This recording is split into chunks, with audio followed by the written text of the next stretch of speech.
del señor Julius Horsthuis, un artista digital, el cual comenzó todo su amor por el cine y el video a los 12 años de edad. Al inicio, trabajó como sonidista con varias productoras, en el cual, pues aquí empezó todo su amor por las piezas gráficas, todos los efectos especiales, algunas de ellas destacadas, tales como Revolver Carbon Stick Electric. Supervisó varias escenas, varias películas, y aquí inició todo su amor por el cine arte. Aquí nos van a contar un poco de su pieza gráfica Fractales Time, así que totalmente invitados. Aquí vamos a ver una conferencia y a las 6:30 de la tarde lo vamos a ver en vivo y en directo en la proyección en el Domo. Bienvenidos.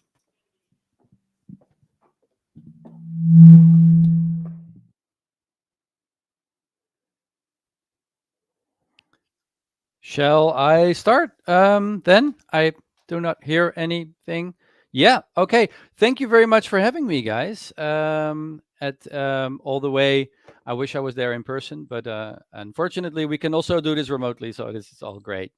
Very, very excited to be invited for this, and I think I was going to explain a little bit what I do about my fractal work, and also how that ties into immersive video, immersive experiences as well.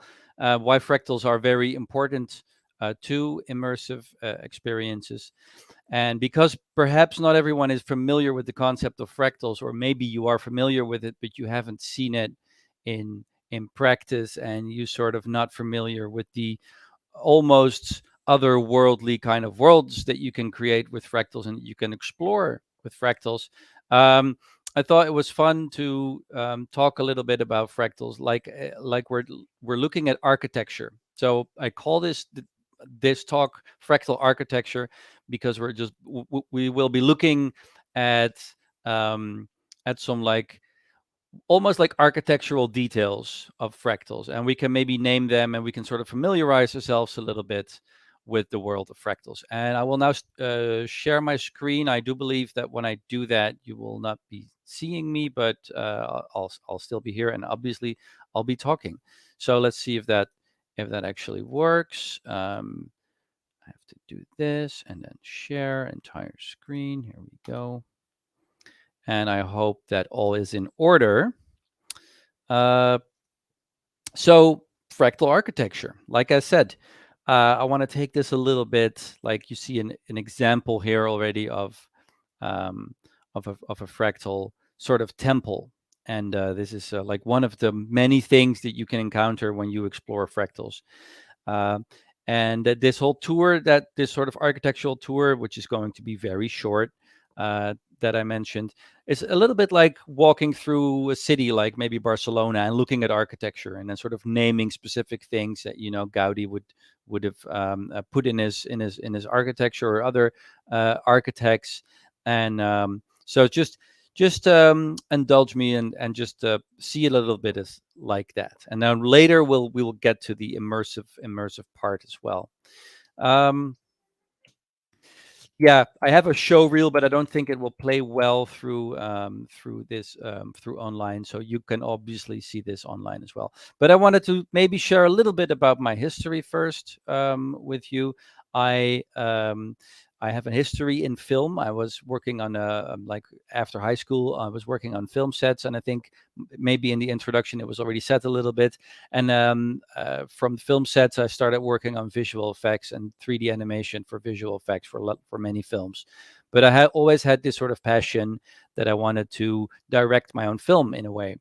And so I was writing this screenplay that I thought maybe was sort of like a science fiction type of script that I wanted to film, and it was very difficult to fund it and to get that done.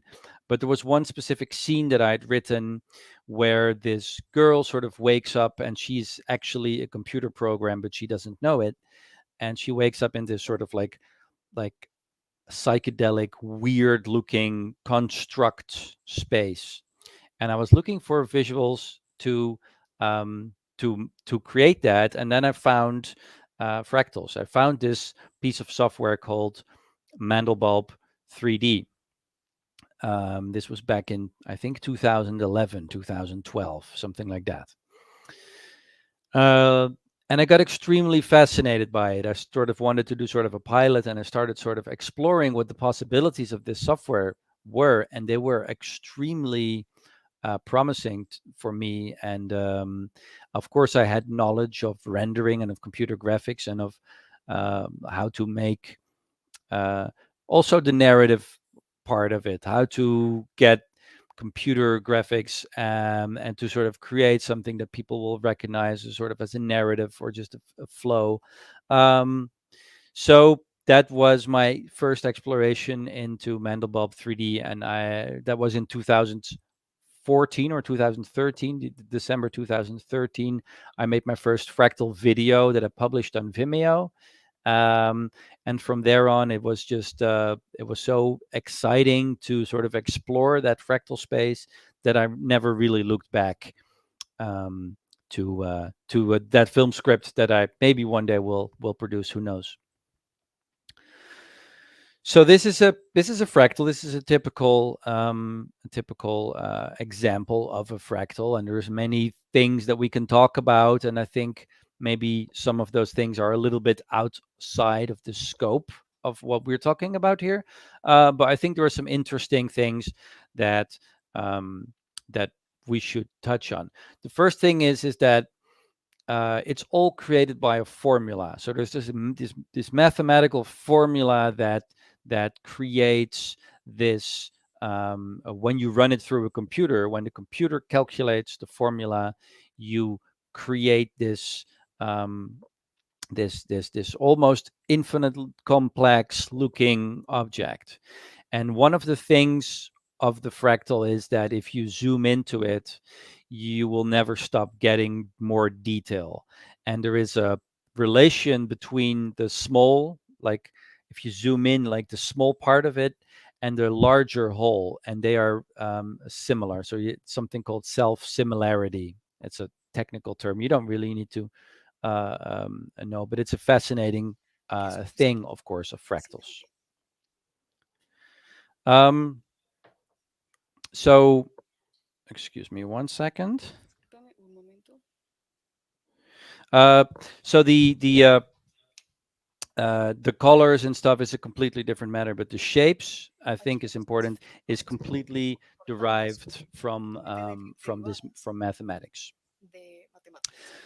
So there are different kinds of fractals, and you have the sort of really organic looking fractals. There's a couple of examples here of the really organic types of things. You also have more geometric things, but these, for me, they really look like worlds that I would have found out or explored at some point. It feels like you're sort of exploring worlds. And I think that is also one of the things that are important to mention. There is, as a fractal artist, you are making animations with these types of things, and later you will hopefully see in the dome, you will see fractal time, which we'll talk about later. You will see these worlds as animations, but people often, or not often, but sometimes people will come to me and ask, well, what is it, what's your contribution? If this is all mathematics, if it's all done in the computer, then what does the fractal artist, where is the artistic part um, of the endeavor? And my answer to that is, you don't really compare it to what a sculptor or a painter does in terms of art, where they come up with an idea from scratch and then they flesh that out and they add paint or clay or whatever their medium is, um, until like, and then they have their final work of art. In this case, it's much more like a nature photographer, or as like a cameraman for National Geographic. It's really like these worlds, they exist out there. I don't create them, I don't make them. The only thing is I have to do is to explore them, to find them in this like huge array of possible worlds, basically, and find that find that beautiful place where you put the camera down, you wait for the right light, and you sort of light it into sort of until it feels like this like this complete picture where you can take the viewer. Like it's it's my mission to bring the audience into those worlds as best as I can, and that is, I think, what the best comparison would be. So here's a couple of examples of more architectural looking things.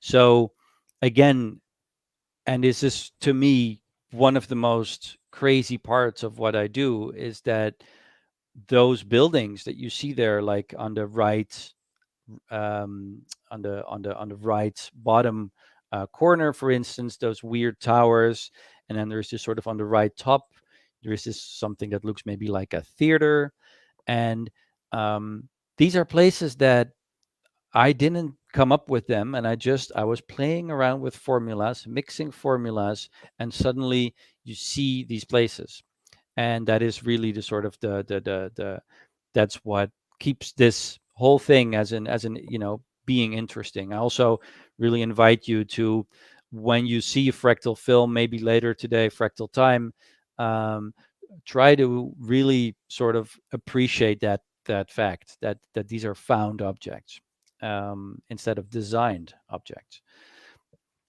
So the formulas that create these are extremely small. So you could write them down like 1 or 2 lines, basically, or you could write it down on a post-it note, and that is all the information you need in order to create these worlds.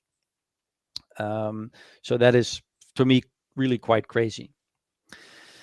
Now, one of the things that I also try to do sometimes with fractals is, because they're very psychedelic and very out there.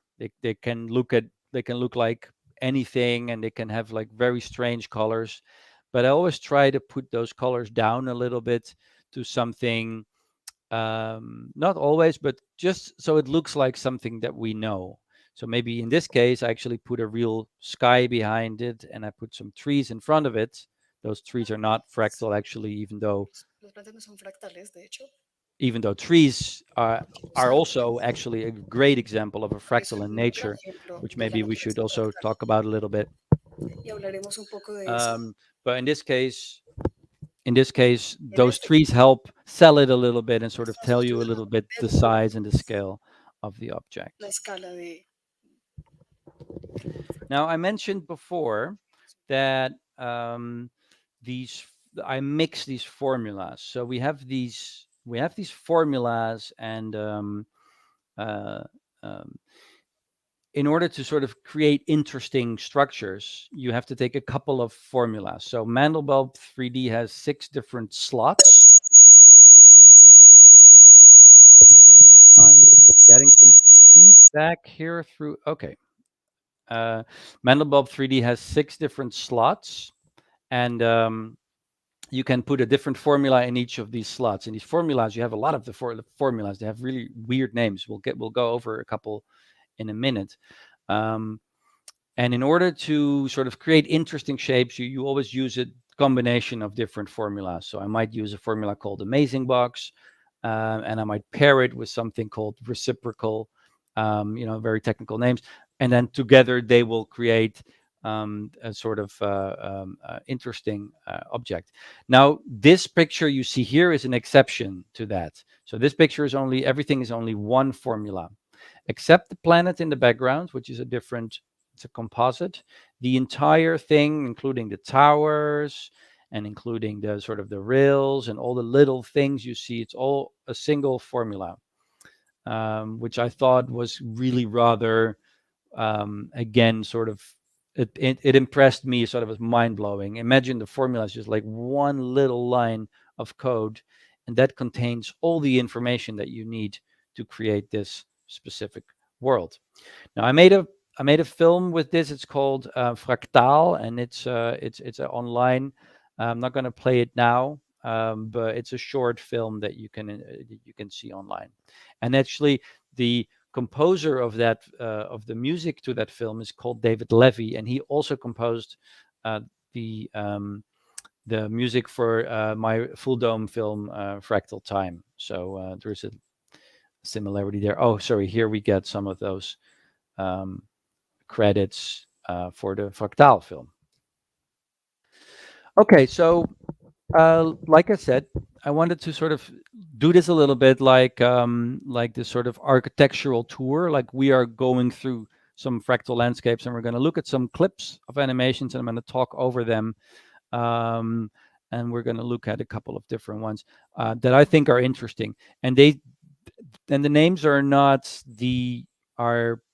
real technical names. A lot of things have no name in fractal space, or if you can name them anything you want. But the first one is called the Julia Tendrils, and Julia is a mathematician, but it's also it's named after the mathematician, obviously, but it's also a mode in Mandelbulb 3D where if you tick a box, if you put the program into that mode, it will render everything a little bit more differently. And one of the things that you can get with Julia mode are these sort of long, elongated, almost skeletal looking, coral-like looking tendrils. So let's look at a few examples of that when we are moving. So this is like a formula, or this is a set of formulas, a combination of formulas that I've discovered works really well, and I often use it in my work. It sort of looks like a neural network, maybe of synapses, but also this sort of almost Art Nouveau type of little fringes and little things that I personally really like. So it's something I've been working a lot with. Here it literally looks like dead coral. I think this film is sort of trying to recreate that as a little story about how we shouldn't pollute the oceans. This is a little bit more lively coral. Here you can see I do use the sort of more psychedelic colors, which can work as well, really well. And especially if you're looking at this for like a long time in an immersive medium. Of course, again, we will get to immersive soon. Then you will. There's definitely this great. These have a lot of depth, basically. All right. So the next little feature I wanted to look at is called the arches of the Amazing Box, or Mandelbox. Now, Amazing Box is actually the name of the formula of the Mandelbox in Mandelbulb 3D. Sorry, that is a mouthful. It's one of the basics of the 3D fractals. You have the Mandelbulb, which is the shape of a bulb, almost like a globe or a sphere, and you have the Mandelbox, which is the shape of a cube. But if you use the Mandelbox or the Amazing Box or any of its derivatives, because there's lots of variations to that formula, there's always one thing that stands out to me, and that is those arches. You see the arches on here on the right. These sort of, they remind me a little bit of sort of maybe made like church windows or something like that. So here you can see very distinctly that sort of archway shape. And you can also see, if you look in the bottom of the arches, you can see smaller arches within the larger arch. And again, that is something very specific again to fractals, where you always have smaller stuff making up the whole. Here you can see this sort of inverted arch, or at least it's not a window now, but it's actually a shape. So the negative space is inverted. Here it's more like an arch again. And I think this really looks like a weird kind of chamber or something like that, very spiritual almost, which often fractals have that sort of spiritual characteristics. So whenever you see any of that kind of arch, and you will see a lot of them when you travel fractals, when you navigate fractals, then you can always know, this is the Mandelbox or a variation of the Mandelbox. And then we have the Amazing Surf. which is a little bit similar to the Julia Tendrils. But the Amazing Surf is like a plane that if you rotate it, it doesn't rotate, but it folds. And when it folds, it creates that kind of look like you see here on the right, where it's almost like sometimes like mushrooms or like coral or these sort of beautiful kind of blooming, flowering shapes. And the Amazing Surf is very useful. So I've always used it in with a lot of other things. Here you can see the Amazing Surf with other formulas.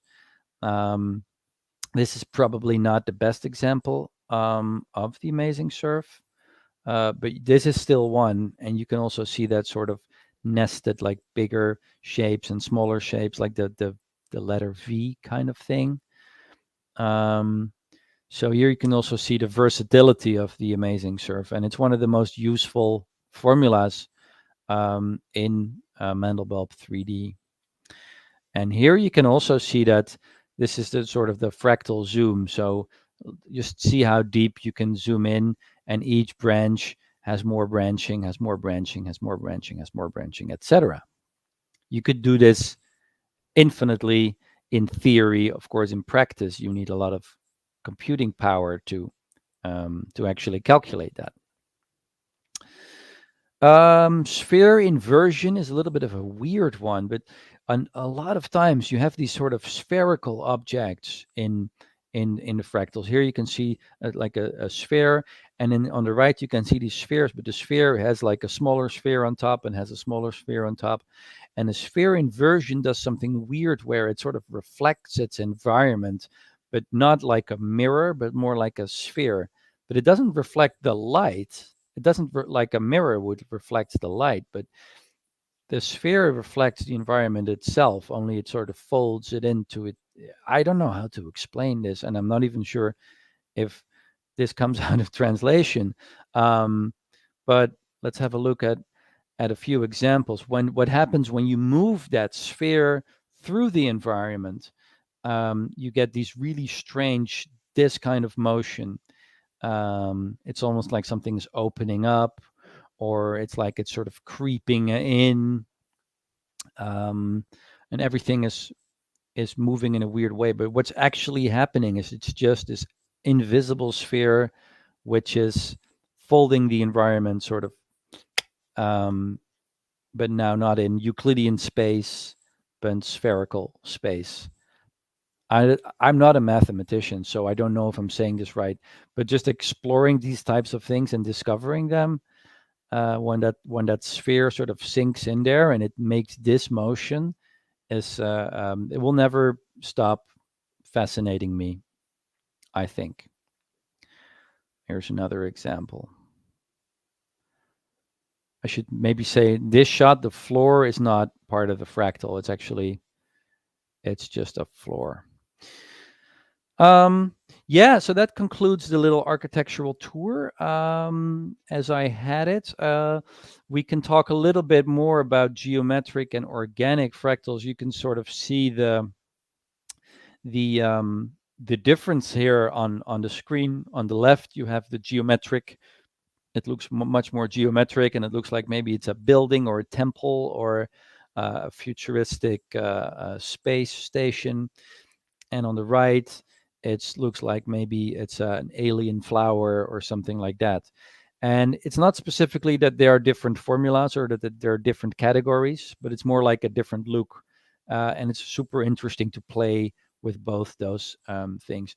I made a little film. It's called Emergence. That, again, I'm not going to show you because I don't think the quality is going to be that good.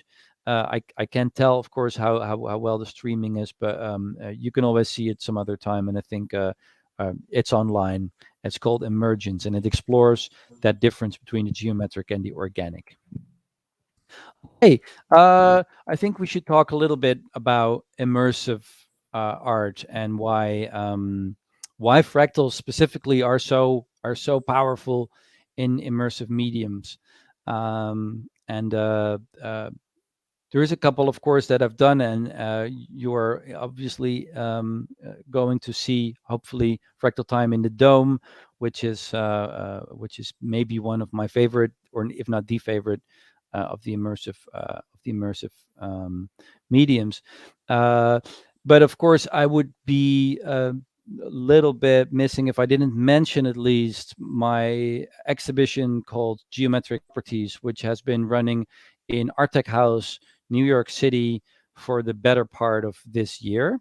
It's opened in March and it closed just a month ago in the end of October. So it's been running for 8 months, I believe, and ARTECHOUSE is a digital art gallery that maps its environment. So we have 3 walls and we have a floor that are covered with about, I think they have 18 4K projectors, very bright, extremely good, amazing quality. And then they have music, they have audio with, I think, also like 32 channels. So the audio is also immersive, creating this immersive environment for the people to experience the fractal in. And I think that is really one of those things where fractals are cool to look at. Some people would disagree with me. Some people might not find them cool, but I think when you sort of are surrounded by the fractal and you really feel that you're inside of it, where it sort of encompasses your peripheral vision completely, that is the moment where you kind of start to understand or appreciate just how crazy this math is. And it's a little bit like, staring at being in awe of the galaxy. If you were on a night and there's no there's no light pollution, and it's a clear night, and there's no moon, you will see the stars, and almost everybody, even the most cynical person, would sort of lose their cool when they contemplate their place in the universe. And planetariums recreate that a little bit. And I think this is sort of, you're also staring very deep into something here. You're just not staring deep into space, but you're staring deep into math, into something that is all around us, but we sort of don't see it anymore, even though we know that a lot of things in nature, like plants and trees, but also indeed galaxies and things, are sort of obey these sort of rules, like the golden ratio and lots of other things, and are fractal in nature, oftentimes as well. So this was a really cool exhibition to work on. Unfortunately, it's no longer going, but who knows? Maybe there will be other places where I can showcase this. It's a 30-minute loop. The music is by David Levy and Michael Stearns. David Levy is a composer I've worked with many times before, and Michael Stearns is the composer who also worked on the movies Baraka and Samsara, which are one of my, or two of my favorite films of all time. He is just a really great soundtrack composer to sort of get you into that space where you appreciate the visuals. And I thought it was a really great fit. And I worked on it like for 8 months. So just to talk a little bit about that, it takes really that long to render fractals. It's just you need really fast computers, and they need to render for a very long time just to get one frame of video. Okay, and then there is, of course, Full Dome. That is why we are all here, I guess, right now. Fractal Time is my not my first Full Dome project, but it's my first Full Dome film that I sort of feel like as a short film, at least, can stand on its own. I worked on it together with the Artist Planetarium here in Amsterdam, and it's this sort of fractal journey, and I've sort of chopped it up into 3 pieces. There's like this opening part, which is more like space. And then there is this sort of part where we're on a planet and we see sort of like maybe almost like civilizations. And then the third act is a lot more psychedelic and is this sort of like appreciation for like how everything is connected. I think that's also how I called that the third act. Fractal Time has been in at various places around the world, like ITFA here at the documentary festival in Amsterdam. And there's some, and I hope you will, maybe we'll have some questions, and I think soon we will do some Q&A. But I hope you will also have the opportunity to see it later today. I have worked on music videos. Fractals and music are just a great fit. So I worked in a music video with Max Cooper, who is an artist I really appreciate. Eric Serra, who is like my childhood hero when it comes to composers. He did lots of, he did all the soundtracks for a James Bond movie and for films from Luc Besson, amongst others. And then there's Meshuggah, a completely different genre, which is like heavy metal kind of things. And they really love to work with fractals as well. I'm going to quickly go over these. This is another dome at Coachella, the festival in California that I did 3 years ago. It was really fun. Worked with a couple of other artists. We worked together on this sort of like super short, 2-minute short, full dome ride almost. And that was extremely fun to do. Okay, so that concludes the talk. I will now stop sharing my screen and maybe we have time, I think, for some Q&A, and we can talk a little bit more about specifically Fractal Time and about full dome production.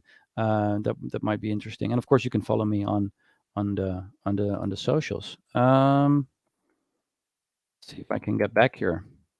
Okay.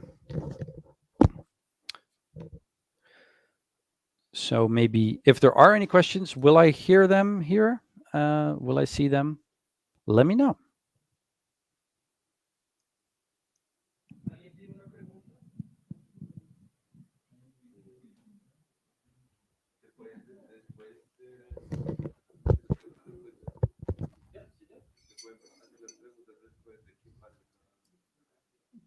La producción es que la producción es en el Domo a las 6.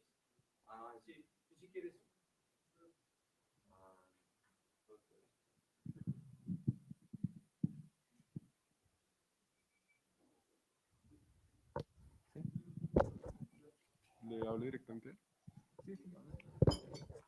Hi, Julius. I have a question about what kind of like the tools that you use or the tools that you usually use for creating this dome. We're dome artists, and it's like very interesting for me to understand these kind of visuals that you create that are really complex. Are like, I don't know, like they take a lot of process for the machines to be created. Wondering if this dome is full K, 4K or 6K, the process maybe for renderization it's going to be different. So if you could explain us a little bit about this, could be great. Yeah, of course. Yes, let's talk a little bit about full dome production. Yeah, so the software that I use is Mandelbulb 3D, and it is a sort of old school. I showed you the little screenshot, and it looks a little bit like software from like a decade or two ago. And actually it is old software, and it has a lot of limitations, and it's no longer being actively worked on. So the software is sort of in a dead state almost. It works perfectly, but asking for new features is not part of what's happening. So you sort of have to go with what it can do. And what it can do is actually quite a lot if you're willing to sort of live with a couple of workarounds and that kind of stuff. So what I can do in Mandelbulb 3D is I can render out a 360 panorama that works in VR, for instance. I actually didn't talk about VR before, but I've also worked, before I started doing full dome, I've been also creating VR. So then obviously you have 360 instead of 180. And from that, you can, in After Effects, you can derive the 180 dome. But there's a better way. You can just directly render from Mandelbulb 3D a 180 sort of fisheye view, but it's not an exact fisheye. And this took me a little while to work out. Before I started doing fractals, I always worked with 3D Studio Max and After Effects. Like those were my tools I was using when I was working with the visual effects for like a decade or so. So I'm very familiar with After Effects and that kind of stuff. So that is my sort of tool. Everything that you see, that you have seen from my fractals, I've all gone through After Effects. The raw renders from Mandelbulb, they look quite hideous. They don't look. They look really computer generated. So I can render out a square 180, which is a sort of a weird projection that really no other software uses, but it does encompass the entire 180 circle. And I asked Metal. Metal is a plugin manufacturer that makes plugins for After Effects. They did Skybox and a couple of other things. And Metal, it's spelled METTLE. Metal made a plugin for me called Squircles, which takes that square and makes it into a circle, and that gives me a perfect full dome fisheye sphere. Now I render in 4K. I can do 5K, and that is where the limit is to me. So for the Fractal Time is a 4K film. The problem is I can do more, but then I can't use anti-aliasing. So for how anti-aliasing works, it basically, the only way to do anti-aliasing in, if you're not familiar with anti-aliasing, then just, forget about it. But it's important that it doesn't look like pixelated. It renders out the double resolution and then it scales it back down. So without getting too technical here, Mandelbulb 3D is a 32-bit software. It can only hold 4 gigabytes of memory in the frame buffer, and it will never be able to hold anything more. So there's a limit to how big it can render. So with anti-aliasing, the limit is 5K. I can't do 6K, but there is always tricks to go around it. You can always, render a part of it and then do other kind of things. But 4K and 5K, that seems to be, really quite enough. And of course, especially when you move fast with the camera, you can you don't really need that extra resolution. Now, for my exhibition in New York that I showed you, that resolution is a lot higher. That resolution of just one wall is 8K, and then the floor is another 8K, and then there's 5K on the side walls. But I've rendered all these things like separately. So each camera has a separate render, all stitched together in After Effects. Very laborious workflow. But for full dome, it's not laborious. You can just render out it in one go. You do need a lot of render horsepower, and it's all CPU. So I have 5 machines that are all like the latest Threadrippers that will have like 64 threads, 32 cores. And then still a full dome film, like a 10-minute film, might still take a month or so to render. So yeah, that's sort of most of what I would consider being the most exotic of the parts of the workflow working with fractals. And then of course there is the After Effects thing. I use a lot of little plugins in After Effects to create motion blur, to create depth of field, to do the coloring. I use a Magic Bullet Look Suite to sort of get a nice, to get the colors to pop or that kind of stuff.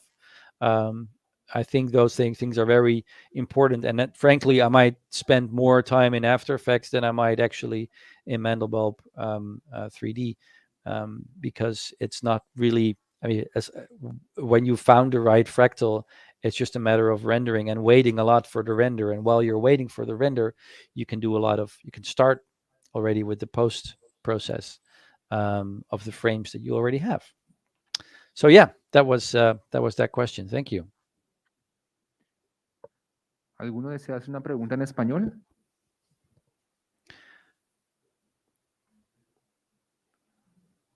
¿Nadie? ¿En inglés? Sí. Hi. My question is that have you tried thinking of migrating your software to more modern, like video rendering software like NVIDIA or Unreal Engine, or more modern software that could make me optimize? Or there's a special reason you actually use the program you're using, Mendable? I can't remember the name, but yeah, that is my question. Yeah, that's a good question. Yeah, there's a good reason I haven't migrated to Unreal. That is, or something NVIDIA. Fractals you can't really render them in any kind of Unreal type of engine, Unreal Engine, but most graphic cards are really optimized to render polygons. Sometimes very high res polygons, lots of polygons with normal maps, with parallax maps, with displacement maps or whatever. But that is really what they're optimized to. And fractals they're not polygons. They're sort of sets of math, and they are not 3D objects. And therefore they will render really poorly on GPU. There's another problem, that is that GPU is single precision, which means pretty much like there's only so many knots after the so many decimal places, basically, right? I think that's that's the right way to put it. Whereas that's GPU, of course, and with CPU you have floating point. You can do a lot more precise calculations. Now, for games or for many 3D applications, you don't need that many decimal places. So that's usually no issue at all. But with fractals, again, you do need that. And so fractals do not really render well on GPU. Now, there are people who are doing fractals on GPU. Those fractals are usually a lot more simple, and they are nowhere near the sort of deep complexity and deep intricacy that I'm looking for, that I can get with Mandelbrot 3D and I can get with CPU rendering. That being said, there are a lot of people trying to get that look into more modern things. There's another fractal software called Mandelbrot. It's quite similar, and it does have GPU rendering, and it has a couple of updated features, but it doesn't look as good, in my opinion. The fractals that come out of it are just a little bit too much like the regular fractals I've already seen, and you don't have the ability to combine all those fractals in the way that you really get interesting worlds. And it's just a lot more difficult to use. And then there's also Vectron for Octane, which is a renderer that you can use with many other software. I think most people use it with Cinema 4D, and Vectron is another fractal solution. You can render fractals in Cinema 4D, but it's very difficult to render, for instance, a camera path that goes into a fractal and that dives really deep into the fractal in something like Cinema 4D, because you lose the light when you sort of travel down something. So you need to light it, and you need to change, like maybe first you go like very fast, but when you come close to a software, when you come close to a surface and you want to really see the deep intricacies of that surface, you need to slow down. And Mandelbrot 3D does all that for you. It will always light it correctly, and it's sort of made for this fractal way of thinking, which is completely different than other 3D software, which is also why I like it so much after spending 12 years doing 3D Studio Max. So a lot of people would never touch it, Mandelbrot 3D. They would say, that's not for me. I wanted everything real time. I want everything in Unreal. but because I don't mind waiting, I don't mind rendering for a long time, and I can get a look out of Mandelbrot 3D that I cannot really get in other software. I'm sticking for now, at least, with Mandelbrot 3D until I see something that that really sort of bridges that gap for me.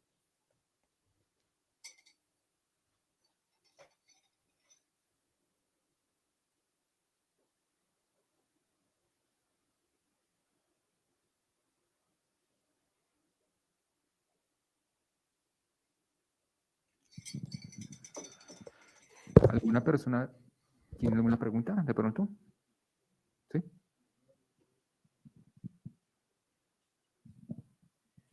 Hi, Julius. Hi. My question is more spiritual. Do you think fractals are an abstract representation of how our universe work, of how things behave, like complex patterns surging from just basic rules? Yeah. Well, there is a lot of interesting similarities, isn't there, between fractals and things we see in nature and in the universe. That is for sure.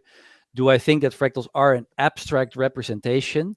I mean, yes, in a way, I do. I think that's actually put quite well. It's obviously not a realistic representation. It's not like some people would believe the universe is a fractal and everything is around us is fractal. I think that's a little bit too simplistic. But the ideas that sort of govern everything from the movement of galaxies all the way down to the movement of atoms or things like that, they definitely do tell you something. And for me, especially, one of the most striking similarities between when it comes to sort of like scientific things that I've read about and fractals is sort of the way is in biology. It's the way how DNA creates three-dimensional beings that that run, swim, fly, and whatever. And DNA is just a piece of code, and it's not even a big piece of. I think like human DNA fits on a CD-ROM or something like that. Of course, fractals are a lot smaller. They would fit on a I would write it down on a post-it note, but the idea, that sort of illusion of complexity, the fact that you can actually derive something that looks very complex from simple beginnings, from a simple thing, I think that is something that is. I started appreciating that more when I was working with fractals, and I think this is something that also people can maybe appreciate more when they look at things like fractals, to sort of wrap your head around that. How is it possible that you can get all that complexity from such simple beginnings? And it is the question that is as old, I think, as our human species is. Like, what started it all? I think that understanding more about fractals is definitely putting you to the right path there. Yeah, thanks for the question, by the way.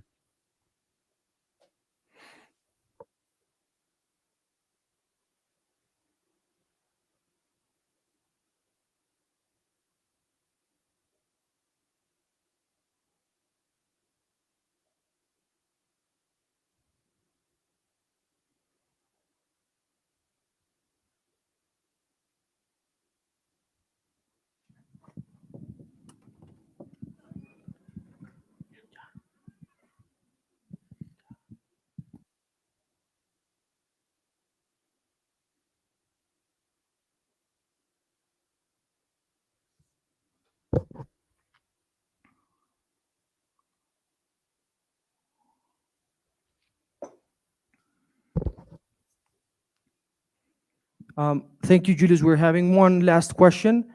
Um,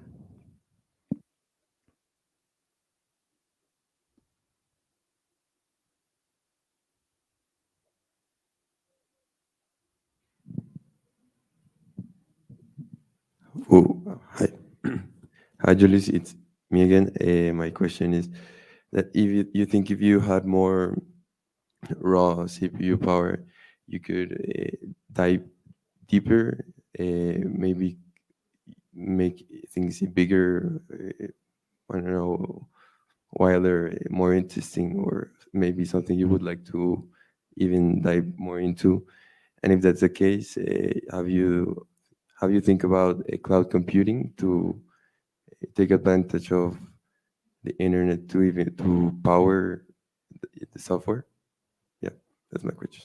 Yeah, yeah, that's a good question about how to manage. I think it's a. I think there's two parts of this question. How do you manage your your CPU render capabilities, and also, is there something that you would do that you can't do right now? Uh, to answer that part about, is there something that I could render if I had more power? I think the answer is no. The only thing you need more of is time. And at the moment, there is, like, I'm just used to thinking long term when you're thinking about creating new projects. So there is another full dome film that I'm working on. Maybe it's actually something I haven't really touched on yet, like projects for the future. And of course, I have these VR goggles that I really sort of rediscovered my love for. I'd forgotten a little bit about VR, but now they're a lot higher resolution.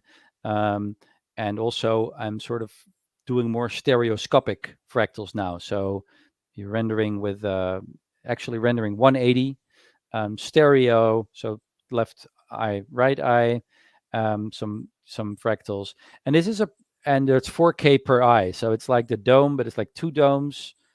Um, and then that looks great in VR, but it's really a lot. It's a high resolution thing, and it is something that takes a lot of time. But that is just something that I then will that I have accepted, that it takes a long time. So I'm going like, okay, well, that might be done in a year from now, and I will be always be rendering. I will always have something, and that sort of ties in, I think, to the second part of your question. Um, Maybe just rewind a little bit. I think I loved I just like rendering. A lot of people hate it. A lot of people go like, I want everything real time. I want it now. I want it fast. I remember when I was like 19 or 17 or 18, I was doing 3D Studio Max, and even Pavray and Moray, for those who remember that, is back in the 90s. 3D Studio Max had the scanline render, and Pavray did as well. It's just looking line for line for line, you would see the render sort of slowly built on your screen. And even now, when things are faster, you will just use more. Oh, now we can use global illumination. Now we can use this. Now we can use that. So the fact that rendering is always a slow process has always been, it's almost like meditative. I will just sit back in my chair and I will sort of like slowly look at the render. But also, I will make sure that I always have something to render. So if I have a long-term project like that, it could be done in 3 months, 4 months, 5 months. I don't really have a deadline. I can just line it up, and I will just, every time I have nothing else to render, I will render that. And at some point, time suddenly flies. I might go on a holiday for 2 weeks. Now I've got 5 machines working for 2 weeks on end. And that really adds up. You come back, you suddenly have so much more material and then you can start editing with it, and you can start doing things with it. So it's a different kind of relationship to rendering. I'm always rendering something. I will never have my render farm be idle. And that ties into the other part of your question, cloud computing. I've looked into it. I can't, because Mandelbrot 3D is such a weird piece of software. It's written in this ancient programming language called Delphi, I think. Pascal, Delphi, Oracle. If I tell programmers or coders, then they go like, oh my God, really? So that's like super ancient and nobody uses it anymore. So I can't really like make it go automatically and use cloud computing. What I can do is rent a server on Amazon Web Servers or something, and just manually log in, install the software, and start rendering. But it's extremely expensive. And it is only a good, idea to do it when you're only rendering sometimes, when you only have like, you know, oh, we have a deadline, we need this in a week, now we can render, and then you sort of expand for that week. When you're always rendering, there is no advantage of hiring any sort of outsourced CPU time, because it will always be cheaper to just buy the computer. And, you know, well, maybe your electricity costs are higher, like where you are, maybe that's a factor, but that's the only factor, because you're just always using that computer. You will always be rendering. Right now, they're all rendering except for the computer here I'm streaming on. But as soon as this stream goes out, also this computer, I'm going to like put it to work. When you're always putting all your computers to work, there's no point in outsourcing any of it. I don't think the economics would make sense for me. So I'd rather save, buy another computer so I can render more faster. So it's it's a little bit of a different kind of way of thinking about you know, different relation with rendering, when you're not sort of like working a lot on a project like you would in Cinema 4D, and then okay, now we press render and we have to wait. It's like there's always something rendering, and then when those renders come in, I can work on those while the new renders are working in the background, and that's sort of my flow of that. Hope that answered your question. Thank you, Julius. We appreciate your participation in Thank this you, guys. festival. Have a great time. Okay. Bye. Bye. Thanks. Muchísimas gracias a todos ustedes por estar aquí en la tercera parte de la actividad del